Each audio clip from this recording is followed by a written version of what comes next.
largest runs historically. I believe it was the 5th largest in recorded history for Bristol Bay. Yeah, so the bears had a really good year, and you can, when you see these bears out of the water, you'll see that many of them still carry ample fat reserves, and there's still a good bit of fat kind of jiggling on 409's haunches. So she had a good year, but these bears are already wanting to gain back that weight that they lost during hibernation, and they're starting to do that right now. In fact, many of these bears are catching a lot of fish.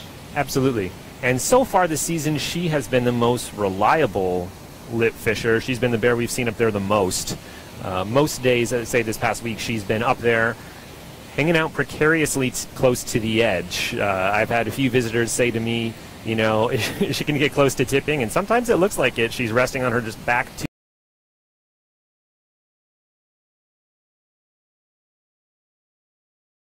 you can really see that she doesn't have any more room to move any further forward, and that's a precarious spot for bears. She really does have to keep her footing pretty steady. So if she shifts her weight too much left or right, she may fall into the jacuzzi, that plunge pool beneath, and that happens every once in a while. You do see every now and then bears take accidental belly flops over the edge. But you know, she's demonstrating a lot of strength in that position too, because that's a lot of water pushing up against her backside, and I could not stand there. I could not sit there. I would be swept down into the water below if I tried that. So there's a strong current pushing her over, and she's often raising one paw, so she's not even using all four. And who do we have in front of her?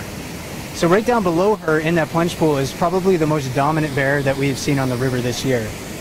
This is number 856. He's a very large adult male, and he behaves in a way that I like to describe as hyper-dominant in a sense. Hyper-dominant. Yeah, so he goes out of his way to... We can expect him to maybe charge those other bears and shove them out of the way. Or if he vacates that fishing spot and another bear moves in, as soon as he wants that back, he's going to move right back into that spot. To exert his authority, absolutely. We saw this, I would say, about 2 days ago. He came through and everyone else would just clear out without even really thinking twice. They could sense him coming and they would move out of the way. 409 just grabbed the fish there. And a really skilled bead nose, 409. She will perch herself again up there for a very long time, and every so often salmon will, as you said, make a mistake and get the trajectory just right for her to grab onto it. And that's really the only place that salmon can successfully jump the falls with any consistency. Sometimes I'll see salmon on the far side make it once in a while, but almost never. So that they need that sort of hydraulic from the plunge pool to make it up and over. It gives them that sort of extra boost. And this is, I was counting, I got here about 5:30 p.m. local time, and it's a little after 7 local time now. This is 409's 5th fish of the evening. Of the evening, yes. And the night is still young. Here in Alaska, yeah. It's just after 7 o'clock here, and the sun doesn't set for quite a while in the land of the midnight sun. But while we're talking, focusing on 409 again, 856 happened to also catch in one. Yes, and actually he's caught a lot more.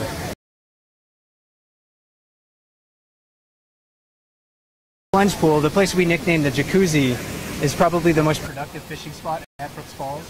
And this is his 500 calories each. And he ate that one probably in less than a minute. It's interesting, I like to time how fast the bears eat the fish. And each one of these bears, when I've looked at 409 and I've looked at 856 and timed this evening how quickly they're eating the salmon, they've all eaten their salmon in less than 2 minutes. Actually, oh, Nico, look how efficient right there. So the gap between salmon there was about maybe 10 seconds.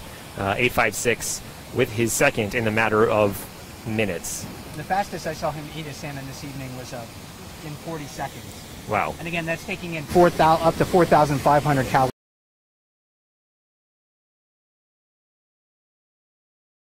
calories in 40 seconds. So he's chowing down, again, trying to replenish a lot of that weight that they lost during the winter. Though he doesn't look like it, this is him probably at some of his thinnest. Exactly, yeah. And he'll put on maybe a couple 100 pounds at least, or maybe more at this rate. by the time he goes to his den in the fall. A couple 100 pounds. And the biggest adult males around here typically weigh 700 to 900 pounds in midsummer. When they go to their den, the very large adult males will weigh well over 1,000 pounds. And I forgot to mention it, I think, at the top of the chat, but these are all brown bears. Yeah. And some of us might not be familiar, Mike. What is the difference between a grizzly bear and a brown bear? Interestingly, there's really not a genetic basis to differentiate the two. They're all the same species, so they're all Ursus arctos, if you want to get to the scientific name. But in a general sense, brown bears are considered to be those bears that have access to coastal food resources. So they're bears that live along the coast of Alaska, down into British Columbia, that can gain access to salmon. Grizzly bears are generally considered to be those bears that live in the interior of North America. So if you go to Denali National Park or Yellowstone National Park, generally you're looking at a grizzly bear. So those are our two front bears, both back at it after both catching fish. Should we work our way back one more? Sure, let's take a look and see who else is still fishing at the falls here. And the bear that we have right in the view right now, he is another mature adult male, kind of in his older teens, if I remember correctly. This is number 755. And nicknamed Scaredy Bear. Carries that nickname because he's not really habituated to the presence of people. A lot of the bears that we see fishing Brooks Falls, and especially downstream near the mouth of the river, have a fairly high tolerance for the presence of people. And now, while he will come down to the waterfall when people are present, he really won't approach the platform that we're standing on. Right. And we tend to see that males tend to be a little bit more wary of people in general than females. So I've seen him catch a couple fish this evening. He's also very hungry near those rocks. And then he'll also fish the far side against that small cliff face. Yeah, so he's hanging out there with two bears on either side of him. And it should be noted that this is a relatively uncommon phenomena in the bear world to have a high concentration of bears in such a small area. Bears generally are very solitary creatures. And for them to congregate in this close proximity is not the most common thing.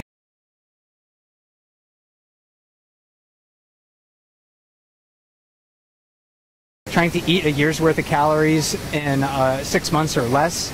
So when they come together like this, they do risk a lot of conflict and confrontation, but they also can gain great reward by being here because there's so much food available. Right. The reward would be an all-you-can-eat salmon buffet. Essentially, they have so much food before them in the river if they can catch it. And again, they've been without food for months at the beginning of the year. And the bear just behind 755 caught a fish. Maybe we can take a look at him and see how quickly he eats that. You can see he doesn't really want to leave that fishing spot. He's just going to hold that fish next to his forearm. And we often see that bears just standing in the water eating their salmon. Again, trying to be as efficient as possible. And while we're focused on him, 409 has caught another one as well.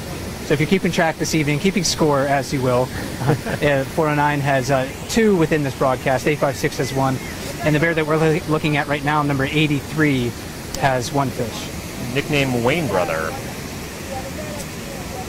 And 83's in his mid-teens.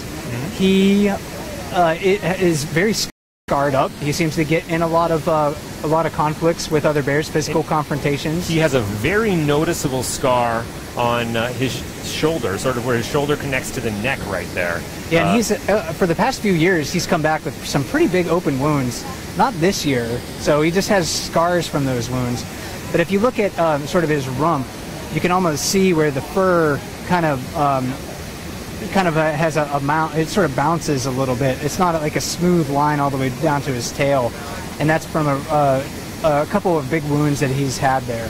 So when we're identifying these bears, we look at their coat color, their overall size, their behavior, but also those scar patterns and can really help us. They can help us, reliably in back in what we people call his office. Against the back wall of the river, he will sit there expending as little energy as possible. really just sitting there trying to catch fish that may